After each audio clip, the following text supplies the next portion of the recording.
Extra Journaal, vers van de pers. Welkom bij Extra Journaal. Fijn dat u weer kijkt. We hebben weer veel nieuws voor u op een rij gezet. En het eerste bericht gaat over opnieuw sluiting van verschillende zaken. De afgelopen periode zijn er veel controles geweest onder leiding van het ministerie van Economische Ontwikkeling. Er zijn daarna veel bars en restaurantcontroles uitgevoerd om te kijken of alles in orde was. In de afgelopen 24 uur, dus ja, dat was dus niet gisteren, maar in de 24 uur daarvoor, zijn er 14 zaken gecontroleerd en 5 moesten sluiten. De controles zijn uitgevoerd door een groot team met onder meer dus het ministerie Economische Ontwikkeling, maar ook de politie, de douane, de financiële controleurs van de overheid. En er is onder meer gekeken naar de Greenhouse, nou die was in orde. Rooseveltweg, op de Greenhouse op de Rooseveltweg, Barbecue Express ook op de Rooseveltweg. Er waren heel veel zaken in orde, maar er zijn ook onhygiënische situaties tegengekomen. Onder meer bij Big Lumpia op de Rooseveltweg, Bar Paraíso op de Rooseveltweg en Rio Food Center Rio Frio. De controles zullen doorgaan en er wordt vooral gekeken naar vergunningen en onhygiënische omstandigheden.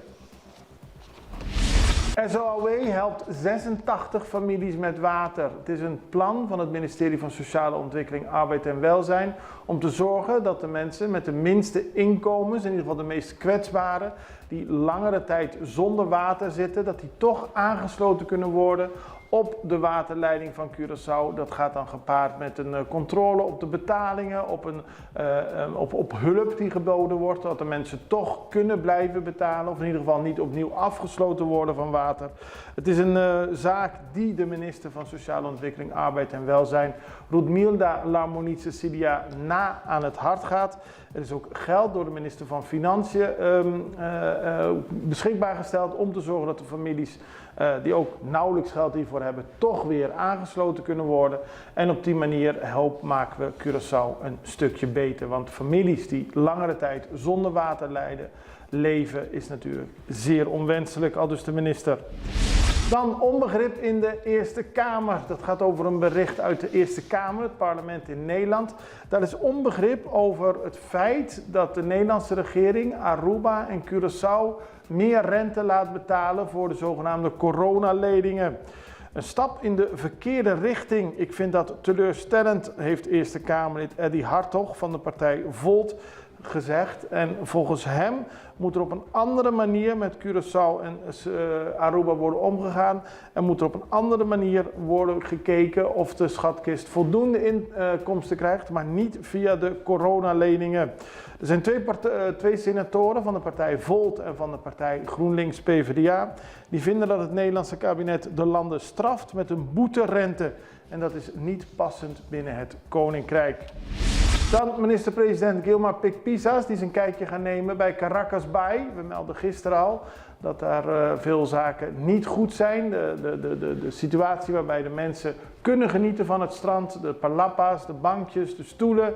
Het wordt niet goed onderhouden, het wordt kapot gemaakt. Er is te weinig aandacht voor het schoonhouden van de plek. En de minister is een kijkje gaan nemen en heeft laten weten op zijn Facebookpagina dit aan te gaan pakken. Oproep voor ambtenaren. De hele week en eigenlijk de week daarvoor is er al gesproken over het feit dat de overheid, de ambtenaren, hun indexering, lump sum en meer van dergelijke regelingen moet betalen. Elvin Gerard van de partij PNP, parlementariër, heeft een oproep gedaan aan de regering Pisas om dat daadwerkelijk te doen. En hij steunt daarmee zijn minister Ornelio Kut Martina. Vanochtend zou minister-president Pik-Pisas hierover meer duidelijkheid geven. Mocht dat zo zijn, dan laten we u weten tijdens deze uitzending van Extra Journaal. Hoger beroep, 74-jarige, dat is een zaak die in die tijd veel aandacht heeft gekregen. Een 74-jarige man heeft zijn buurman gestoken, flink gestoken. Hij raakte ernstig gewond en de 74-jarige man is veroordeeld tot 2 jaar gevangenisstraf. Gisteren vond de eerste proforma zitting van zijn hoger beroep plaats, want hij is niet eens met de straf. Volgens de rechtbank en het Openbaar Ministerie is duidelijk dat de man agressief is geweest tegen zijn buurman, maar volgens de dader is de buurman begonnen met pesterijen. Nou, de zaak wordt volgend jaar op 12 februari weer pro forma behandeld. Nu wordt er verder onderzoek gedaan. De man zelf was dus even in de rechtbank gisteren, maar de rechter heeft geoordeeld dat hij direct weer opgesloten moet worden. En dan een manifestatie voor meer begrip op Aruba. Morgen vindt op Aruba een grote manifestatie plaats voor meer begrip voor de LGBTQIA+ gemeenschap. Om te zorgen dat zij er meer bij horen, gaan ze demonstreren samen met familieleden, vrienden. Het gaat om mensen die vinden dat er alleen maar wordt gekeken naar de traditionele heteroseksuele relatie op Aruba. En er moet ook meer ruimte zijn voor andere relatievormen en seksuele georiënteerdheid. De mars begint zaterdag om 5 uur en duurt een uur en het begint van Plaza Nikki Habibi. Het wordt georganiseerd door Fundación Orgullo Aruba en dat is ook de organisatie die zaak is aangespannen tegen de overheid van Aruba. Omdat de overheid van Aruba niet het homohuwelijk, om het zo te zeggen, het huwelijk tussen mensen van hetzelfde geslacht, wil erkennen.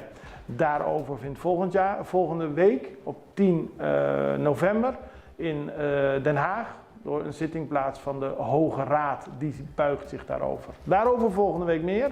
Dit was het belangrijkste nieuws voor vandaag. En zoals gezegd, mocht er nieuw nieuws zijn dat we u zeker willen aangeven, dan komen we daar nog bij terug. Maar ik wens u alvast een heel prettig weekend. En ik hoop u dan ook weer te zien. Het allerbeste. Tot ziens. Dag.